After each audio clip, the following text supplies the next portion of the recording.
একটি বাগানের মোট ৩০টি গাছের মধ্যে ১২টি ঔষধি গাছ আছে। ভালো কথা।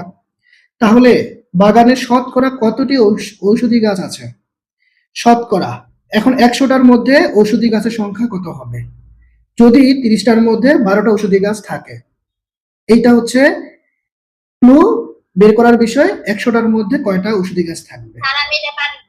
হ্যাঁ, থ্যাংক ইউ, থ্যাংক ইউ। তাহলে আমরা অবশ্যই হচ্ছে ঐকিক নিয়মে করব। সংক্ষিপ্ত নিয়মটা আমরা এখন হচ্ছে অ্যাভয়েড করব। আমরা পুরা রুলসটা জানবো, শিখবো। তো ঐকিক নিয়মের ক্ষেত্রে আমরা প্রথম লাইনটা কি দিয়ে শুরু করব? ৩০টি গাছের মধ্যে ঔষধি গাছের সংখ্যা ১২টি। Right, right. তাদের দেওয়া ক্লুটা দিয়ে আমরা স্টার্ট করব। তারপরে ঐকিক নিয়মের মাঝখানের লাইনটা ১ হয়, ১ দিয়ে আমরা তুলনা করব। কম হবে সাধারণত, কম কম মানে ভাগ। তারপরে সর্বশেষ তারা যা জানতে চেয়েছে সেই কথাটুকুকে হচ্ছে আমরা একদম লাস্ট লাইনে বসিয়ে দিব। যেটা বের করতে বলে ওই লাইনটা একবারে শেষে হয় ৩ নাম্বার সিরিয়ালে।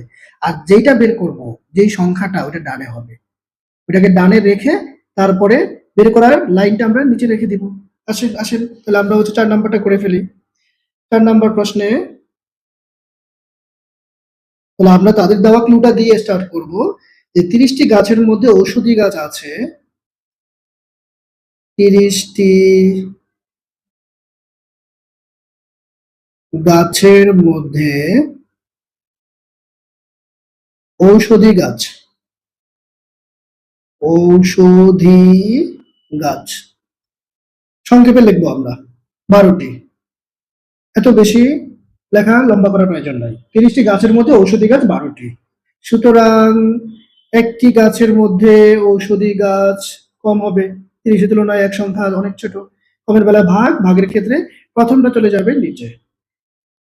বাস। এবার সুতরাং তারা শতকরায় জানতে চেয়েছে মানে ১০০টি মধ্যে আমরা কয়টি ঔষধি গাছ পাবো। তাহলে এটা আমাদের নিচের লাইনে দিতে হবে। যেটা বের করতে বলে এটা নিচের লাইনে বলে। তাহলে আগেরগুলা যেভাবে আছে ওইভাবে, নো চেঞ্জ। এখন ১০০ যেহেতু একের তুলনায় বড়, তাহলে আমরা বেশি, বেশি মানে গুণ উপরে চলে যাবে। তাহলে আপনাদের রেজাল্ট কত আসছে? রেজাল্ট কি আপনারা পেয়েছেন? ৪০টি, ৪০টি।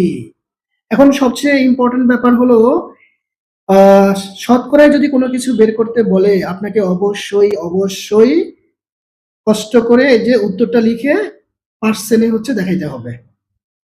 পার্সেন্ট ৪০% এটা দিতেই হবে। নাহলে কিন্তু টিচার মার্কস কমাই দেবে। কোনো কোনো ক্ষেত্রে টিচার মার্কস নাও দিতে পারে। কিন্তু শতকরা বললে এটা একটু খেয়াল করে কষ্ট করে লিখে দিতে হবে। হ্যাঁ, ৪০%। ১০০টার মধ্যে ৪০টা গাছ হচ্ছে ঔষধি থাকবে। এই হচ্ছে ব্যাপার। তাহলে এই অঙ্কটা সহজ। শুধুমাত্র আমাদের মনে রাখার বিষয়, জানার বিষয় হলো এই যে ১০০ বললে আমরা উত্তরে পার্সেন্ট কথাটা উল্লেখ করে দিব। পার্সেন্ট সহ উত্তরটাকে লিখে দিব। বাস। আশা করি হয়ে গেছে, আশা করি হয়ে গেছে আপনাদের।